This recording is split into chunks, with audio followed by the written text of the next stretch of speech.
Jews had slaves in the South?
You're saying that during the Civil War there were actually Jewish Confederate soldiers? No way, that doesn't make any sense. When you look at the history of Jewish people, they had been slaves for so long, so surely they wouldn't have been. And why were slaves even in the South to begin with? We all know where Jewish Americans live. They're in the Northeast, they're down in South Florida, they're out west. They're not in the South, because no one counts South Florida as the South. Jewish people don't live in the South, and they definitely didn't live in the South back in times of slavery. Wrong. I learned fairly recently that that was not the case. That, forget about modern times and how things have worked out, but apparently during times of slavery and even Civil War, there were Jewish people who owned slaves and Jewish people, Jewish men who fought for the Confederate, for the South, pro-slavery. Man, like that's so weird to think about because, and I made a video about this before, that largely, in many cases, you can predict a person's political beliefs based on their last name. And I gave several examples about that. But when we think of Jewish people, Jewish Americans, we typically think someone who is going to be a liberal, they're going to be a Democrat, or at least a libertarian. John Stossel would be a great example of a Jewish American who's a libertarian, but not Republican. There are some, but they're rare. It's rare to have a Jewish American that is a Republican. It's rare. Well, what about Donald Trump's son-in-law? Yeah, he's doing that for the money. Jared Kushner, and I'm sure there are a lot of other Jewish people on Donald Trump's payroll, and they do that for the money, regardless of what their political beliefs are. But before I describe what happened, let me spend a few minutes summarizing the facts of Jewish involvement in the slave trade. What precisely was the nature? But before I describe what happened, let me spend a few minutes summarizing.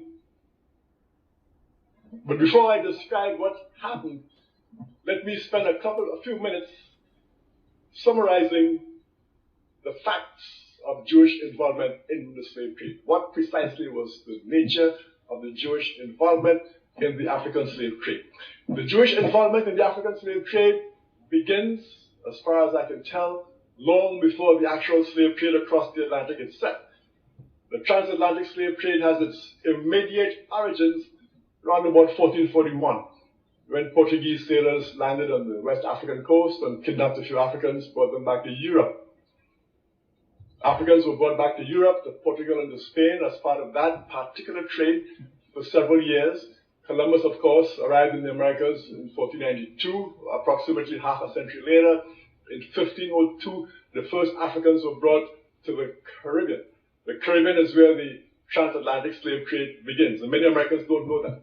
But for over 100 years before Africans were brought as slaves to this country, the United States of America, Africans were being brought across the Atlantic to the Caribbean, to places like Hispaniola, the island which today is shared by Haiti and the Dominican Republic, and to other places as well. So it seems to me that Jewish involvement then in that transatlantic slave trade precedes by many, many years, perhaps by 1,000 years, the actual beginnings of the transatlantic slave trade. And let me explain. It seems to me that the most important theoretical underpinning for that transatlantic slave trade was what has come to be known in many quarters as the Hamitic myth. Some people call it the curse of Ham's story. When the slave trade developed, beginning in 1441 and for hundreds of years thereafter, people who prosecuted that trade looked around for intellectual justification, for rationalizations, for pretexts, if you will. And a variety of pretexts were advanced to justify the slave trade, to allow people to sleep well at night, for their consciences to be clear. One justification was that Africans were heathens. They weren't Christian, they were heathens, and therefore it was all right to enslave heathens. It would not be all right to enslave one's Christian brother, but it would be okay. It would be morally justifiable to enslave a heathen. That was one kind of rationale that was advanced to justify the slave trade. Another rationale was that Africans were less than human. Africans were devoid of reason, could not reason, were a subspecies of creature. They weren't human, and therefore, again, whereas there might have been some moral opprobrium attached to enslaving one's fellow human beings, in the case of Africans, since they weren't quite human, that kind of treatment of Africans was okay. The most important, however, of all of these rationales that was advanced to try to justify the slave trade was the question of this Hamitic myth. That is, the notion that Africans were cursed by God himself, that Africans had been cursed by God, that God had decreed in his wisdom a very long time ago that Africans would be forever the hewers of wood and the drawers of water for other races. The authority for this idea was said to reside in the book of Genesis, in the story in the book of Genesis. Now, there's a story in the book of Genesis, and there's an interpretation of that story that allowed it to be used to justify African slavery, and they're two different things. The story in Genesis is in Genesis. It's been in the Bible ever since. But the sort of spin that was put on that story that enabled it to become the basis for the Hamitic myth actually comes out of the Talmud, the Jewish holy book, the Talmud. Somewhere around 500 AD or thereabouts, the Babylonian Talmud. Let me just describe the difference between the story as it appears in the Bible and the story as it was spun in the Talmud.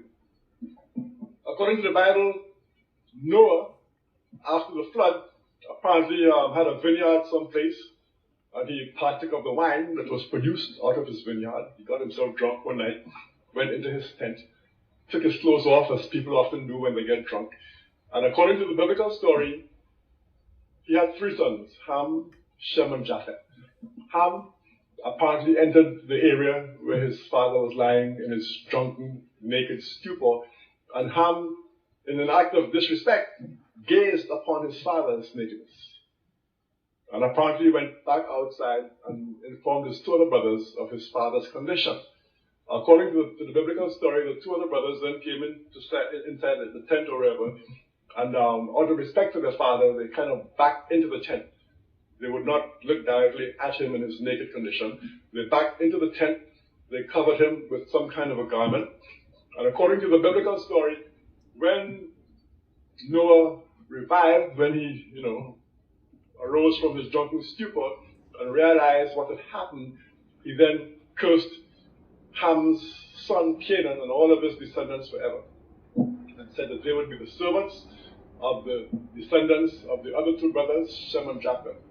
Somewhere along the line, I'm not quite sure how come, but somewhere along the line, somebody came up with the notion that Ham was the progenitor of the African race, and Shem was the progenitor of the Asian race, and Japheth was the progenitor of the European race. So Noah had three sons of three different races, and he cursed his African son and their descendants, and said that those descendants would be the slaves, the servants of the Asian branch of the family, and also the European branch of the family forever. And that's as far as the biblical story goes. The Talmud, which of course, my understanding of the Talmud, I'm no expert in the Talmud, but my understanding is that the Talmud consists of interpretations, what they call glosses, on various biblical stories. And these glosses or interpretations or spins are supposed to give people who subscribe to the Judaic religion a sort of an authoritative guide as to how to interpret the biblical stories and whatnot. So what the Talmud did then, the Talmud came along, the Babylonian Talmud, around about 500 or so AD, and proceeded to spin this biblical story for reasons that are unknown to me. But Ham, again, was said to be the progenitor of the African race. Now, interestingly enough, I've read someplace that early Christians also accepted this notion of Ham being some sort of progenitor of the African race. But apparently, in the Christian tradition, the kind of, overtly racist implications of that fact didn't develop in the same way as it developed in the Judaic tradition. According to the Talmud, Ham was the original African, and when God, through Noah, cursed Ham and his son Canaan and all his descendants, he was in fact cursing the African race. Now, this was the unique new element to the story that the Talmud originated. That the curse on Ham and Canaan was not only a curse on an individual and his family, but it was a curse on a race. So here, this is the contribution then of the Talmud. That God, through Noah, cursed the African race. And the Talmud proceeded to embellish the story in the most delightful, shall I say, ways. For example, the Talmud said that there was ample proof that God was in fact cursing the African race. It said, for example, that because Ham had gazed upon Noah's nakedness in the dark of night, that the African race was henceforth turned black. So that the blackness of the African became a sort of a visible indication of that curse. The Talmud said that because it was dark at night when Ham entered that tent and looked upon his father's nakedness, he had to open his eyes, he had to buck his eyes, as they say in America, to see his father in the darkness. And that's why Africans had big eyes. The Talmud said, and I'm going to quote all this exactly in a minute. I'm not making this up. It sounds incredible, but I'm actually paraphrasing a gentleman by the name of Harold Brackman, a man who worked until recently for the Simon Wiesenthal Center of all agencies. He wrote all of this in his dissertation. And it might not surprise you to discover that once people like myself began quoting what this guy Brackman wrote, I'm sure you can guess what happened next. And that is that Brackman denied he had ever written this stuff. This stuff is in Brackman's PhD dissertation. It's called The Ebb and Flow of History. Anybody here can easily read it. You can get it at any library. If they don't have it, they'll get it to you interlibrary loans. It's called The Ebb and Flow of History. It's a PhD dissertation, I think in the history department at UCLA, 1977, by Harold V. Brackman, who I believe up to a couple of years ago, maybe even now, is or was until recently a functionary of the Simon Wiesenthal, or is it Wiesenthal Center. But despite the fact that his writings are clearly in the public record, that anybody, any undergrad student can access this stuff and check it for themselves. Once the story got out, he quickly denied he'd ever written this. This man actually wrote letters to the New York Times. I believe I have the actual, footnotes here in the Jewish Onslaught concerning all this. This man wrote letters to the New York Times. He wrote a slew of letters to black publications all over this country, denying all of this stuff, even though it's right there on the record. So I'm, using very good evidence here when I paraphrase what he is saying. Brackman tells us that because, and here it gets to be totally hilarious.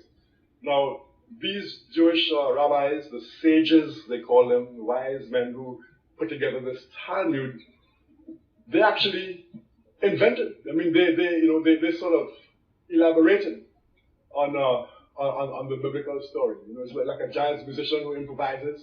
Well, they improvised on the story. They did a whole elaborate improvisation in the story. And somehow, Lord knows how come, but they came up with the notion that Ham, when he went into that tent and looked upon his naked father Noah, that Ham buggered his father. He had anal intercourse with his father. And because he had anal intercourse with his father, that's the reason, and here I'm citing Blackman, that's the reason why part of the curse was to give black men large sexual organs.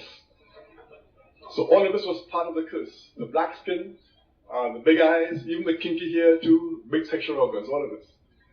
So, as amazing as this may seem, this transpired 1,000 years before the beginnings of the transatlantic slave trade. And when the slave trade came into being, this notion of the Hamitic curse was revived, and it became, both for Jews and for Christians, it became the most pervasive of all the attempts to rationalize that slave trade. Let me quote the exact words of Harold Brackman, lest you suspect that I'm making this up. I'm quoting here from Harold Brackman, the dissertation I mentioned a minute ago, The Ebb and Flow of History. Quote, "There is no denying," this is on page 34 in case anybody who has the book feels like reading along with me. I know some of you have the book on it. This is on page 34 in the middle of the page. Second new paragraph.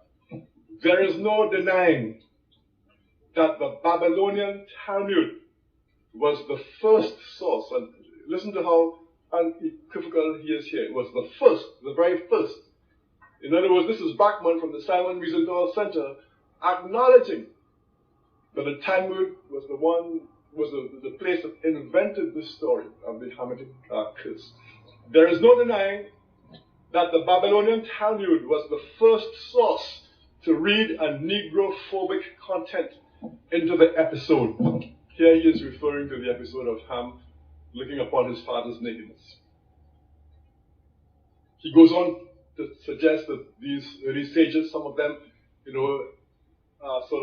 impose this homosexual sort of spin onto the story. Quote, he says, Rab is one of these sages. He says, "Rab maintained that Ham had unmanned Noah." So Ham, according to this sage, had actually castrated his father. While Samuel is some other sage, Samuel claimed that he had buggered him as well. Both unmanned him and buggered him. Now, how this arose out of the biblical story, I'll never understand. Let me continue to quote from Brackman here in his dissertation. Quote, he is discussing here various slightly diverging, variants of this myth. He goes on to say, quote, "The more important version of the myth," that's the Hamitic myth, however, "ingeniously ties in the origins of darkness and of other real and imagined Negroid traits with Noah's curse itself. According to it," that's according to this most popular version of the Hamitic myth, "according to it, Ham is told by his outraged father that because you have abused me in the darkness of the night, your children shall be born black and ugly." This is in the Talmud. "Because you have twisted your head to cause me embarrassment, they shall have kinky hair and red eyes." So if you ever wondered about the origin of the kinky hair and the red eyes of black folk, here you have it. Because your lips jested at my exposure, theirs shall swell. That's why black folks have thick lips. And because you neglected my nakedness, they, that is your children, the children of Ham and Canaan, they shall go naked with their shamefully elongated male members exposed for all to see. So they have the origin of a whole variety of stereotypes pertaining to African. So the Hamitic myth then is where you really have to begin, in terms of a discussion of the Jewish role in the slave trade. They provided the rationale par excellence for the prosecution of that slave trade. Some years after the Babylonian Talmud, sometime in the Middle Ages, a man who I believe they consider to be perhaps one of the greatest philosophers ever, a man by the name of Maimonides, actually also contributed to that notion of Africans being subhuman when in his famous book, Guide to the Perplexed, when he, Maimonides, suggested, again, that African people were less than human, that they were somewhere between monkeys and human beings. This is Maimonides, a man who is one of the most revered of all of these Jewish sages. So by the time then that the slave trade came along, then, there was this tradition which had been floating around Europe, and it was seized upon then by the slave traders, Jews and Gentiles alike, as a basic rationale. There were other areas, in which the Jewish presence was very manifest. For example, although I don't know a whole lot about this aspect of it, but my understanding is that Jews were in fact very prominent as slave traders, in the centuries prior to the beginning of the Atlantic slave trade. My understanding is that Jews, for many years sold Muslim slaves to Christians and sold Christian slaves to Muslims, and they were sort of accepted as the slave middlemen by both sides. And this is, a long time before the Atlantic slave trade came about. The earliest multinational corporation involved in the Atlantic slave trade was something called the Dutch West India Company. And again, it often surprises people to discover that even in this early period, globalization was already a very, fairly entrenched phenomenon. The slave trade was a great example of globalization. Here you had the Dutch West India Company, out of Holland, of course, which went to West Africa. They had their own private army. They established forts on the West African coast. They had their own fleet of ships and so on. They had their own administrators. Sometimes they would govern areas. They had their own governors, administrators, and whatnot. They were almost like, it was almost like colonization, via private enterprise. It was like privatized colonization.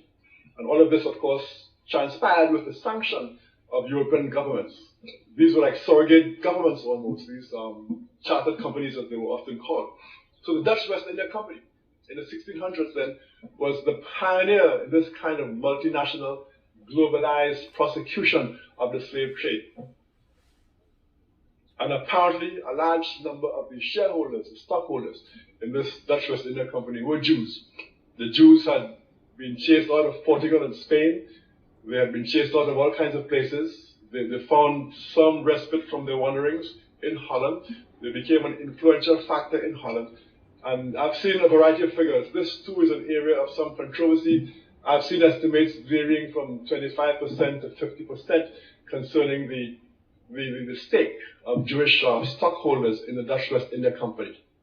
But suffice it to say that they were an important element in the Dutch West India Company, which was the preeminent entity carrying on the slave trade in the early period. The Dutch West India Company was responsible for importing, the earliest slaves to places like Brazil, to some parts of the Caribbean, either directly or indirectly, I think, to this country as well, in a very early period in the 17th century. In many areas in the Americas, Jews were a dominant element in the slave trade. In Brazil, for example, in the 17th century, Jews were a dominant element in the slave trade. They owned a large number of the plantations. They were often very importantly positioned in other aspects, not necessarily the plantation aspects, but things like, say, the importation of slaves, things like the warehousing of slaves, things like the auctioning of slaves, things like the provisioning of slaves, things like manning slave ships, provisioning slave ships. In New England, for example, at the height of the Atlantic slave trade, rum became a major economic venture in New England, places like Providence, Rhode Island, places like Boston and so on. And rum was a major factor in the slave trade because rum was one of the major items of trade, one of the major items that slave ships carried when they went to West Africa to trade and exchange for slaves and so on. And I believe that at one point all the rum distilleries in Boston were owned by Jews. I think there was something like 18 or something like that rum distilleries. So in all of these areas, both directly and in terms of ancillary industries feeding the slave trade, Jews were very, very important. Apart from Brazil, Jews were again dominant factors in many other parts of the area. For example, in Curacao, a Dutch island in the Caribbean. The majority of folks involved in the slave trade in Curacao were Jews. At one point in Suriname, which again was a Dutch colony right next to Brazil in South America, Jews were again a very important part of the slave trade in Suriname. There was an English soldier by the name of John Stedman who went to Suriname in the late 1700s as part of a mercenary force raised by the Dutch to try to fight against the Maroon slaves. Those were the escaped slaves who established an independent existence in the interior and gave the slave regime a lot of trouble. And Stedman wrote a very fascinating book concerning his experiences in Suriname, and there are several references in Stedman's book to the presence of Jewish slave owners and so on. There was one large plantation area in Suriname called Jew Savannah. And according to Stedman, the Jews were very often the most cruel of the slave owners. They played a very prominent role in torturing slaves and so on. He has several little vignettes that he mentions in there concerning the kind of cruelties that were meted out to slaves by both Jewish men and women. There's one case he describes there of a Maroon slave leader, a man called Jolicoeur, French Jolicoeur, beautiful heart. Don't know where he got that name from, Jolicoeur. But apparently Jolicoeur, again, was a rebellious slave. He led a slave uprising. And on one occasion, apparently, the Maroons were fighting against, some of these people from Jew Savannah. And according to Stedman, they captured a Jewish slave owner named Schuss. And apparently Schuss was the man that Jolicoeur, the slave owner that Jolicoeur had escaped from as a young boy. And Jolicoeur remembered that this guy Schultz had apparently ravaged his mother and so on. And Stedman describes a very, very, very harsh vengeance that was wrought by Jolicoeur on Schultz. He flayed him, cut his skin off, then used his skin to keep the powder dry, the powder for his cannon or whatever, and used his head to play football with. Jews were also very prominently present in non-Dutch parts of the Caribbean, places like Barbados, places like Jamaica, St. Thomas, and many of the other islands as well. There's been a big debate that has arisen concerning whether Jews were the dominant element or not, or whether they were even an important element. But much of that discussion has taken place in the context of the United States of America. In the U.S., it may not be correct to say that Jews were as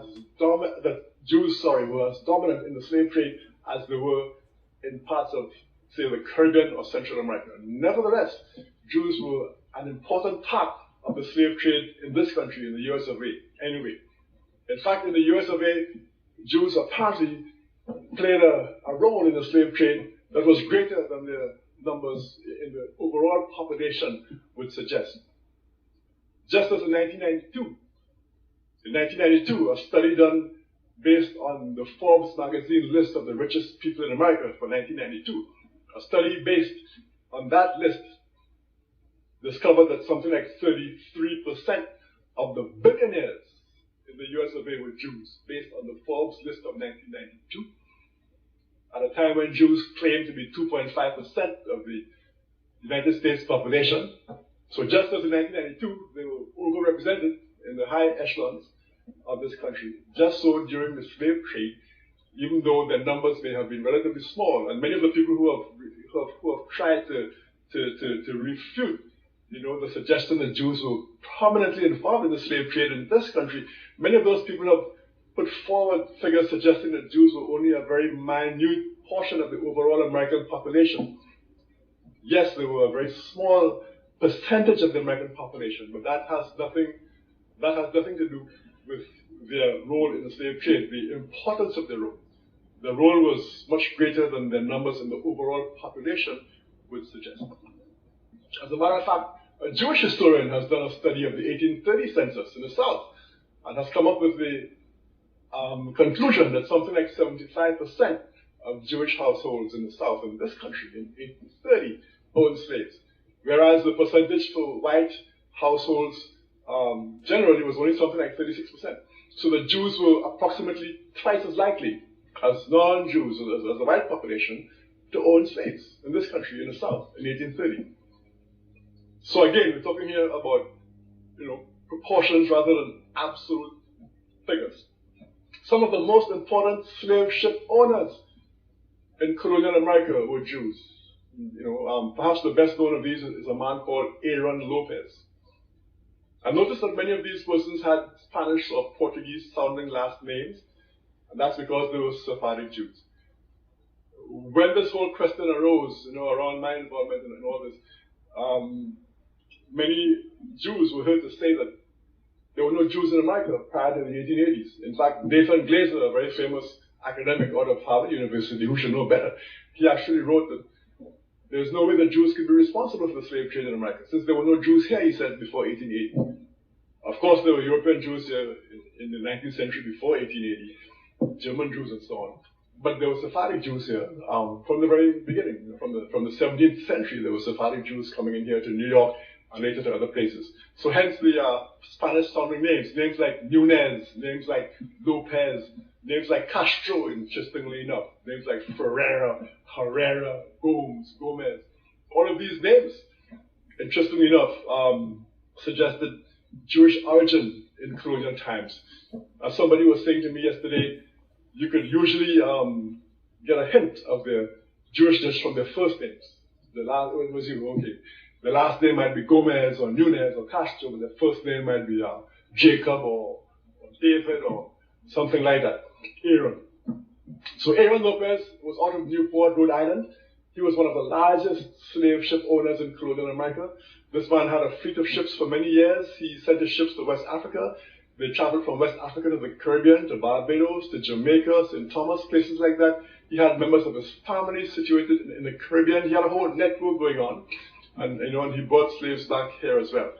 Many of his slaves helped to build some famous synagogue in Newport, Rhode Island in colonial times. Despite the fact that, by the way, Jews were also involved in other aspects of the trade. My time is running out, so I'm going to be quick here. For example, they were involved again in provisioning slaves here in this country, as they were in other areas as well, providing the kind of coarse cloth that slaves wore, things like that. They had a hand in providing the kinds of restraints and handcuffs and chains and padlocks and those kinds of things that were used to sort of enforce servitude of the Africans as well. Interestingly enough, despite the prominence of Jews in this African slave trade in this country, in the US of A, their prominence in the African slave trade was not matched by a similar prominence in the abolitionist movement. In fact, some of the Christian abolitionists noted this apparent contradiction. In fact, let me quote you here a very interesting statement put out by Christian abolitionists. This is 1853. It's from the American and Foreign Anti-Slavery Society Report, 1853. Quote, "The Jews of the United States have never taken any steps, whatever, with regard to the slavery question. As citizens, they deem it their policy to have everyone choose whichever side he may deem best to promote his own interests and the welfare of his country," etc., etc., etc.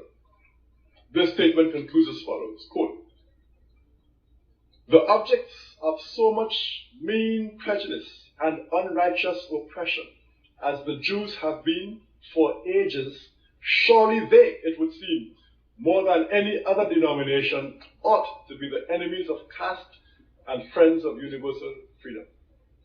Such, however, was not the case. There were very few and far between as far as the abolitionist movement was concerned. So this then is the reality of Jewish involvement in the slave trade. And that's the reality that I faced then in 1993 when I stumbled into this controversy simply by exposing my students to the fact that Jews, like everybody else, had been involved. And of course, I did not deny the involvement of anybody else. I did not even deny the involvement of African collaborators. For years I had taught Christian involvement, and up to now I am still somewhat surprised that everybody else, seems willing to acknowledge their involvement in this trade. But for some reason, this is the only group that not only refuses to acknowledge their involvement, but becomes, very, very, very, very upset when that involvement is mentioned. I won't have time to go into my particular situation. It's all here in the Jewish onslaught. I'll just say very briefly before I wrap up. I was just told I have about 3 more minutes left. But this controversy assumed enormous proportions. I'm still surprised. Here was something as simple as my teaching this information, which is all well documented. The book that I was using, The Secret Relationship Between Blacks and Jews, put out by the Nation of Islam, that book relies almost 100% on Jewish sources. But what is interesting, though, is that even though the Jewish academics and authoritative sources like the Encyclopedia, Judaica, even though these sort of academic, esoteric Jewish sources were quite forthcoming in acknowledging their role in the slave trade, the popular Jewish press and the popular Jewish populace, I guess, many of them were either unaware of all this or refused to believe it. I remember some Jewish alumni writing into the Wellesley College Alumni Magazine, suggesting that my teaching, the Jewish involvement in the slave trade, was akin to suspending the rules of grammar in an English class.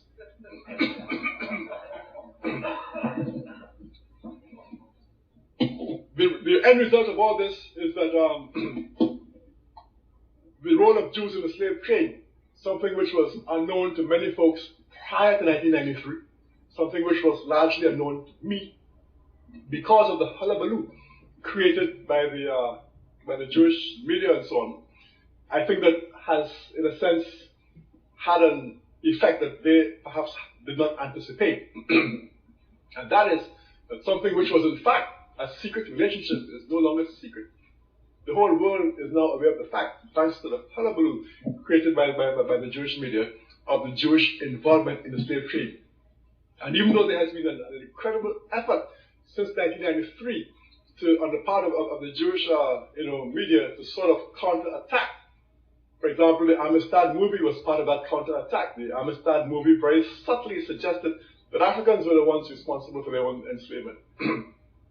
The Amistad Movie, put out by Steven Spielberg, actually had an African slave. Imagine this. Steven Spielberg actually had an African slave in the Amistad Movie, saying, I did not see the movie, by the way, I refused to see it, but I was told that Spielberg actually had an African slave in this movie saying that he was so sorry for the great suffering that, the Jews had gone through, and whatnot. That nobody in the world, this was an African slave, a man who was on death row, in jail, fighting for his life as an African slave. And Spielberg has this man saying that he had just read the Bible, and these folks have suffered so much, etc., etc. Nobody in the world has suffered as much as they had. The whole question of late of an alleged slave trade in the Sudan. Now, there may indeed be a Muslim slave trade in the Sudan. There may, I know, it doesn't bother me one way or the other. But the whole attempt to elevate this into a new great anti-slavery crusade, that too is one of the means by which the Jewish establishment has tried to kind of cover up, their own involvement in the slave trade. I don't know how many books on the slave trade have been published by Jews in the last 6-7 years. I've lost count, but it could easily be a dozen. That they keep just churning all these books. But the more noise they make, the more people become aware of the fact that, that there is a Jewish involvement in the slave trade. So I think that to that extent, I think they've kind of shot themselves in the foot this time around. They have let the genie out of the bottle. I don't know how they'll ever get that genie back in the bottle. I don't think they'll find a way. So let me again end right here by thanking you for giving me this opportunity. And thank you, David Irving. And I'd like to now bring up another interesting place that you're finding descendants of the Israelites, but may not necessarily be from the 10 tribes, but will also play a role. And shouldn't be overlooked. It's a very serious scenario. Is in Africa. Africa has perhaps hundreds of millions of people with this identity right now of being from the people of Israel. Does that mean they were from the 10 tribes? Likely not. We were taught by the historians and within our own traditions that when the Romans conquered Judea a few hundred years after the tribes of Israel went into exile, perhaps millions of Judeans were sold into slavery, into Africa, into Rome, deep into Africa. And if you look now, you're seeing people who are most likely the descendants of those slaves who kept true. I'd like to bring up a few specific examples, because they're going to be game changers. One of them wrote letters to Israel when it became a state. And they said, we're Israelites out in Africa. You know, everyone laughed at them. They said, African Israelites. These people are just trying to jump on the first world country bandwagon. They're living in a third world country. They got nothing. We're coming to Israel. We got innovation, technology. So they're trying to get on this train because there's such a thing called the right of return. All descendants of the Jewish people from around the world are able to move to Israel. So they said we are also. And everyone kind of laughed at them, like I said. And a few people took it serious and went out there and started studying them, learned about their culture. And a professor from Duke University went out there and did DNA testing on them. And he showed not only do they share Semitic genes from people who were in Yemen back to the Middle East, these gentlemen, a large percent of them, have the Y chromosome to be Kohanim, to be priests. Now, if anyone doesn't know, a priest is a specific family clan of the nation of Israel who come from Aaron, the brother of Moses, who was the first priest. And anyone descended from Aaron has the status title priest. And we found that these men in this village in South Africa called Lemba, L-E-M-B-A, carry this genetic marker to let us know that they share the same as from the Sephardic and the Ashkenaz and the population of the people in Israel today. They share the same exact DNA marker. That's mind-blowing. So everyone kind of got humbled a little bit, who laughed at them and said, now what? Now what do we do about this? This could have tremendous implications. Another area in Africa you have something big happening is in Nigeria. You have the Igbo people, or Igbo, pronounced either way. There's 40 million of them, also Christians, like I spoke about before, how that could happen for the children of Israel very easily. But also a lot of them are now coming out and converting back or adopting the rules of the Torah without all the paganism that they've been practicing for hundreds of years. There's been books written about it from scholars in Nigeria, from scholars from the Jewish people. And where it gets interesting is, in America, there was a slave trade. And a lot of the slaves, a very high percentage of them, came from Western Nigerian ports. And in America today, you see a very large movement of African Americans who say that they're the real chosen people, that they're the children of Israel, they're the Judeans. You know, so what are they just trying to create an identity for themselves because they were slaves, or is there really something here? And the answer is, most likely there is something there. And most likely, maybe that they were the original Israelites, and maybe that the Jewish people today, who are white, Caucasian people, came in a little bit later on. We know that some of the greatest sages of the transmission of the Torah were converts from Rome.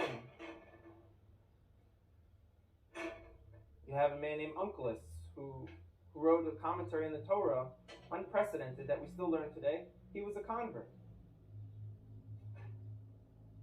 Some of the largest pillars on the transmission today were Roman converts. So here we are, we're I'm speaking we're Caucasian Jewish people, and now you have people in Africa saying that they're the real people of Israel. It can't be ruled out at all. We know they were sold into slavery. We know now that they're fulfilling prophecies by saying, we're coming back, we want to rejoin the nation. But who else are the real Shemites? There are other anti-Zionist, non-Ashkenazi, Torah-keeping Jews worldwide that are the true Shemites. Just like the Yemenite Jews and the black African Shemites. I most probably shouldn't go here, but I will anyway. You see, after the destruction of the temple, yes, many of the Jews, the poor Jews, remained in the land, but there was a migration as well of the more affluent Jews to Yemen and to other parts of Africa. You see, the black African Shemites were actually then taken away in slave ships. Deuteronomy chapter 28, verse 68. And who were the owners of these slave ships? Who were the biggest slavers in the 16th century? The Ashkenazi were the biggest slavers in the 16th and 17th century, going into the 18th century. You see, Ashkenazi slaving was huge. This is from, I have to be careful when I say this, so my sources, it's always best to go with Jewish sources, right? Because you just trod on a bunch of toes, so we'll go with the Jewish sources. There's a ton of sources out there, but I'll stick with the Jewish ones because that's just safer. The Jewish scholar Jonathan Shorshak says this: Jewish merchants routinely possessed enormous numbers of slaves temporarily before selling them off. If a slave auction fell on a Jewish festival, it was postponed due to lack of buyers and sellers. The Jews of Suriname gave their slave plantations Hebrew names such as Machanaim, Nachamu, and Goshen. Rabbi Herbert Bloom adds that the slave trade was one of the most important Jewish activities. In 1694, Jews owned 9,000 African Shemites. Jewish slaving is in fact confirmed by the Jewish Encyclopedia. So in the days that we live, there's nothing more important than this Melchizedek message to the true Shemites. Because this Melchizedek message of the true Shemites is the solution. It is the solution to the Palestinian problem. It is the solution to the Black Lives Matter that is being fomented by the synagogue of Satan. It is the solution to racial tensions, segregation that is all part of the synagogue of Satan's plot for Yahweh's people to fight amongst themselves based upon the color of our skin. That is ridiculous, but that is what they want so that we keep our minds off of them as the true slavers of Yahweh's people. When we all realize who's behind this racial and political fermentation, the synagogue of Satan, and when we join the priesthood together as Joseph's coat, we're victorious. Then we're victorious over the New World Order slavers, their Luciferic, Levitical perversion. You see, they're obsessed with blood. They're obsessed with their own blood, and they're obsessed with your blood, but they're not obsessed with Yahusha's blood. To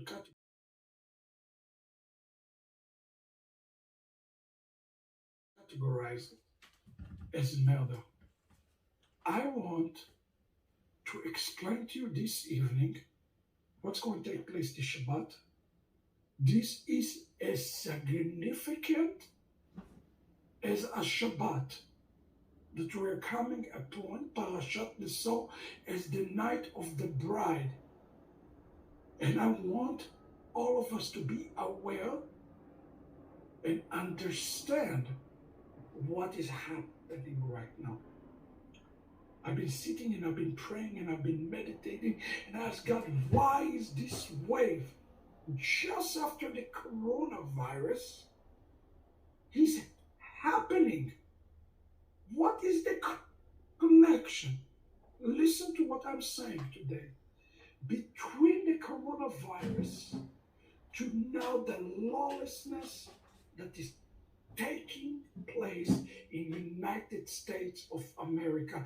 And what does it have to do with this cluster on the map? Because your support were able to deliver the books to the Lembas. Friends, I'm getting reports from the wilderness, from our people, that this Night of the Bride, those books, those publications change lives forever. Forever. Life has been changed forever. And as the life has been changed forever, down in Africa, they are seeing what's happening in the African American community. And today, I will explain to you what's happening in the spiritual realm in the United States of America. Let me see. People say that they cannot hear me. If you can hear me, this is too important not to be heard. So if you can hear me, will you please say, yeah, I think you can hear me. I see some people like problem. I want to explain to you right now what is happening in the prophetic sense, in the prophetic word. And I want to say this specifically. If you are African, I'm going to try not to raise my voice. As you can hear, it's still very, very weak. But if you are African, or if you are African American, God wants to get your attention now. Now, more than ever, He wants to get your attention. Now listen up. God has brought the COVID-19 virus as He wants to set a highway for the king. He is creating an order out of the chaos in the world. It's a new world order, and it is the Messiah world order that is being established. On Shavuot, we celebrate together the night of the bride, when we have seen 104 nations, friends, over 3,000 concurrently, 100,000 views together, stand and say, we will take upon ourselves the Torah. We will take upon ourselves Messiah. We are ready to make a way for Him. Now, what does that have to do with the African American community? That's where we have to turn to the Bible. We have to understand what the prophets of Israel has been telling us and been prophesying to prepare us for this day. And it's not going to be a long message, but it's very clear. Friends, I'm sitting down praying, and a voice from heaven speaks to me. Today, I have to tell you what the voice of heaven has said. Here is what the voice from heaven said. Are you ready? The voice of heaven said, Africa has the seed of Israel all throughout the continent. All throughout the continent. This was a surprise for me, friends, when I saw these clusters in Africa, when I start to hear the report. Friends, because of you, we distribute 1,000 books. And our people rejoicing, our people returning to the roots. We are starting to hear reports of revelation in Africa. of the Jewishness among the Lambas from Kenya, from the Igbos, from Madagascar. We're getting all of those reports, and God spoke to me before I even opened the scriptures. And he says to me, you know what this is happening? This is happening because the bride have an article of clothing in Africa, and unless Africa is ready, the bride cannot be ready.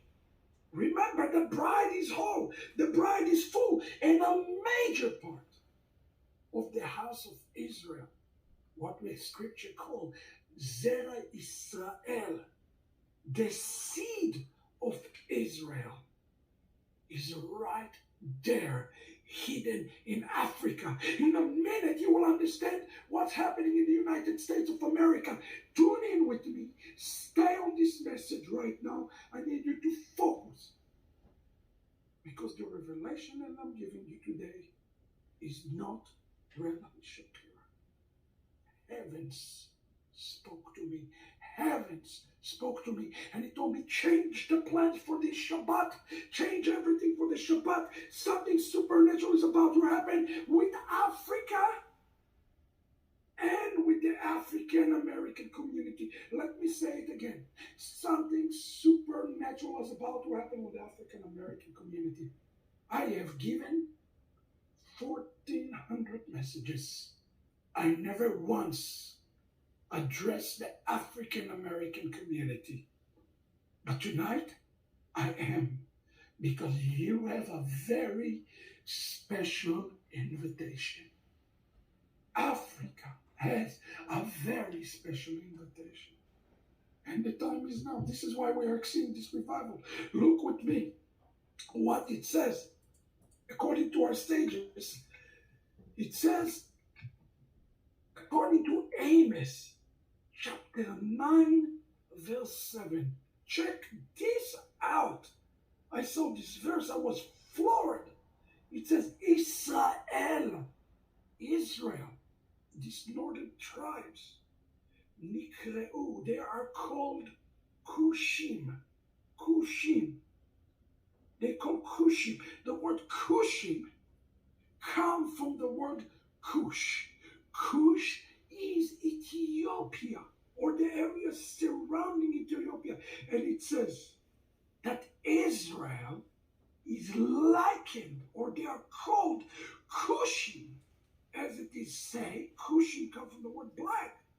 As it is says, this is from the Talmud, quoting Amos chapter 9, verse 7, Alo kibnei Cushim atem li. You are Israel like the sons of the Cushim. You, Israel, are called Cushim. Why? Because the prophet is telling us that there is part of Israel. Let's call them the remnant. Let's call them those who have been scattered, who are like the Cushim. Now, when the prophet speaks about them, he's not speaking about them in a favorable way. Why? Because they've been scattered. They have been gone. They are no longer there. Look at this. It says in Amos, to me, O Israelite, you are just like it's translated as Ethiopians, but it does not say Ethiopians. That's not what Hebrew Holy Tongue says. Let us not manipulate the Holy Tongue. It says Cushim, atem lebnei Israel. He said, you are like the Cushim, declared the Lord. Why? Because Israel is there in the Cush tribe, brought Israel out from the land of Egypt. But also the Philistines from Kaftor and the Armenians from Kiev. Okay? Israel, number one, make yourself the note. Israel has a name. And one of the names that Israel is called by is Cushim. Cushim is a generic name for anybody who is black. Now, I want to be careful here. I am not saying that every black person is from the seed of Israel. That's not what I'm saying. I am saying that, as we're going to see in 1 minute, it is this specific group of the house of Israel who is scattered in Africa that is called Cushite. That's speaking about, specifically here, about a subset from the house of Israel. Now check this out, what the prophet's saying. It says in Moed Katan, this is in the Talmud, recorded in the Talmud. Similarly, you can explain the verse as you not much as mine as the children of the Cushite, children of Israel. Is their name Cushite? No, their name is not Cushite. Israel is their name. Rather, just as the Cushites said, because the dark skin, so too the Jewish people are distinguished by their action, and they are different from all other nations. Friend, we have today groups in Africa like the Idu, like the Lambas. They are completely distinguished from the other groups in their customs, in their tradition. And here the Talmud itself recorded, it says at times they're going to look at Cushites like regular Africans, but they are really Israelites. They are part of the seed of the house of Israel. We have a movement today that is a very dangerous movement. It's called the Black Israelites. They're anti-Semitic. They hate the Jewish people. But you see, this is what the Satan wants to do. He wants to take a little grain of truth and he wants to twist it, pervert it, and manipulate it. In reality, the prophets of Israel explained to us that it is this exact seed of Zera Israel, of the seed of Israel that found in Africa. Not only that is a Jewish seed, it is the seed that is needed to come bring Israel to salvation. The entire salvation, because Yeshua said that the last will be first and the first will be last. Guess what? The prophets of Israel have agreed. It is those who are the least among our people, who are not even counted as our people today. They will be the one who will bring Israel to salvation. You ask Rabbi Shapira, how do you know that? I know it because my Bible will tell me so. In Zephaniah chapter 3, verse 10 on, we read about the nations coming to their fullness. And as they come to their fullness, we see how this fullness is going to take place in part of the salvation of all of Israel. Now we read a very interesting passage. Let's read this together, and it says, from beyond the river of Cush, which be what? To the south of the river of Cush. What is the south of Cush? Because Abraham was not made black, you have to be a dark skin to chart all that. And you agree that he was dark skin. And even Ishmael, like, if you have to show that somebody dark skin to have Ishmael. I think the most beautiful thing throughout the Torah is that no colors were mentioned there at all. Skin color? Yeah. Moses pushes them in his bosom, come out white, and he pushes back and come out. Also, Miriam, when her color was taken away, she was turning white leprous, and then her brother said, putting out this curse upon me. So yeah, color is in there. Come. Okay, that's Deuteronomy the 12th chapter. Miriam was full of leper. Because like I'm from Jamaica, Jew from Jamaica, and the brothers them from America, Haiti, England, Trinidad.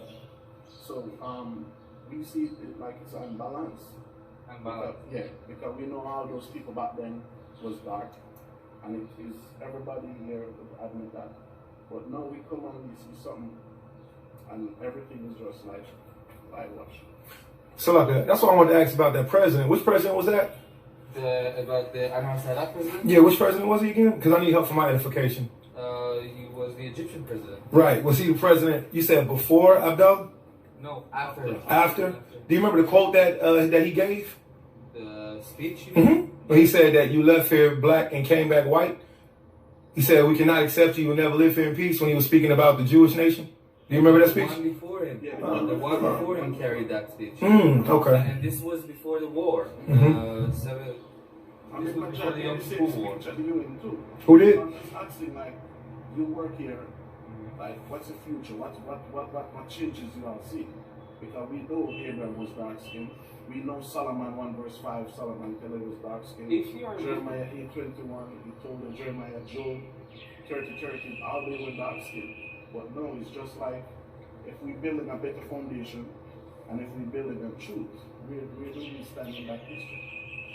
I actually do agree with you that most of it, it's not a fair representation of it.